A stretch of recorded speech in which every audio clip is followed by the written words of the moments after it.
today what we're going to be talking about and offering to you are techniques that you can take with you, so when you leave here, you'll have something to start working with and practicing on your own. We're going to go to Carolyn Coleridge. She has been a psychotherapist and intuitive and healer for 15 years. She's a graduate of Columbia University and has appeared on CNN International and radio, TV, and print. She's an intuitive coach, a spiritual counselor, and she helps you understand your life purpose and work through challenging life transitions. And she's also a licensed social worker. Okay, great. Hi, Carolyn. So good to see all of you here today. I come from a family of readers, which I had no clue. I knew my mother was a medium. I had a pretty bad childhood in the sense that I couldn't do anything wrong, because my mother always knew. She always knew what I was doing, so I had no fun. I was a really good kid and got really good grades. But she always had visions about her family, and so did also my grandmother, who channeled the angelic realm. It was actually this year that my mother said, "Oh yeah, your grandmother went to Atlantis." Something called Atlantis? My grandmother would have been 100 this year. She died about 13 years ago. And they're from South America, my family, and she went underneath the water, and she met all these different people, and she said, "Oh, they're so loving, I want to go back there." And then she said it was Atlantis, and back there in South America, they didn't know what it was. They're like, okay.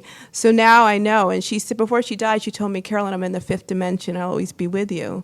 So I came from a long line of that, and it wasn't until I sat in front of clients as a therapist, I started seeing colors and lights, and I was like, what is going on? And then my father told me, "Oh, your grandmother on his side was also a reader. People came to her for readings." And then my great-grandmother, who was from, she's African, but she also was Indian, because there were Indians in Guyana where my parents are from, and she also did spirit circles. So I was at Columbia studying. I'd wake up and feel all this pressure on me, this energy, and there were these just beings that wanted to get through, and they're heavy, so that means they weren't good. I found a spiritual teacher, and what she said is that you have to put white light around you, you have to meditate, you're intuitive, and then they're seeing the light that you're opening up as a meditation. You have to protect yourself. So I went to East West Books in Manhattan, and I found this little book called Psychic Ethics, or Psychic, I don't remember. It's a little red book, you find it in the corner. It's like really old, and it said, sit with your back straight, your head slightly tilted, and then focus on your third eye. So I was really naive, and I said, okay, I'll do exactly that. Then all of a sudden, I saw this picture in my third eye, and it was my eye, my eyelashes right here, and it was as clear as day, and it was Technicolor. It was high definition television. It was in the earth plane, and it was this blue green room. And I was just like, oh, this is interesting, 70s looking room. And then these like white beings, like with a white light, started flying in there. I was like, what in the world? And then I said, what? Why am I seeing something in my eye? Bam, I was back. And it was an hour later. I thought it was 5 minutes. Mm-hmm. So I literally had an opening of my third eye. And then after that, I would see beings around. It's like these silver things when I'm in a spiritual that just like float. They almost look like floaters, but they're not. And I had a lot of, different experiences. And this Asian man floated into my room when I was 27, right before my Saturn return. I woke up and I just saw, it was just like from here up. And he was just looking at me with his beard. And I was like, who is this man? And then later I found out it was Lanto, ascended master. And then the minute I saw him, I got scared and he went away.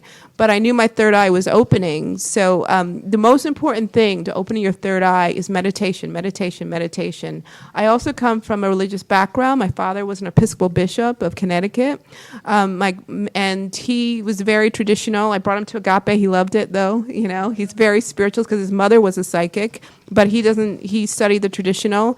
And I also joined a spiritualist church also. If you want to learn how to develop your abilities, you have to sit and practice with people. When people come to you, they really want the information to be accurate and pure. The more you practice, the more you'll be accurate with it, and you'll have the confidence to believe. So when I saw lights around clients, I would see like purple. I said, "Are you spiritual?" They'd start to cry. And they said, I can't talk about it. My husband doesn't want me to go to church. And I would see these electric, look like neon colors. So then it helped me to move my clients further as a counselor. and as a therapist. Just one technique that I want to show you is I just want you to really know that clairvoyance is not always technicolor. It's not high definition. It's not. Just think of your right now. Take a deep breath, everyone.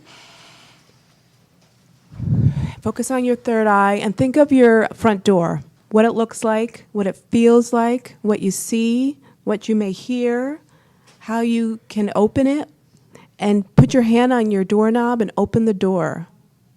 Okay? This is your front door. And you open the door and you walk in, and then you look around. What does it smell like? Is someone cooking dinner? What does it feel like? What are you hearing? Who's in the home? All right? And you just go in and you open up all your senses. And it's like you're scanning the room. Okay? And then you sit down, you feel what that feels like. And then you get back up. Just take a note of the room if there's anything different. You've already seen this experience in the room. Again, hear, see, feel. There's something different on the table. Is somebody talking to you? Is a phone message blinking? What number is on there? And then you're going to leave the room now. You're going to get the message you need. You're going to walk out the door and close the door. Okay, bring yourself back in the room. So, did everyone see something?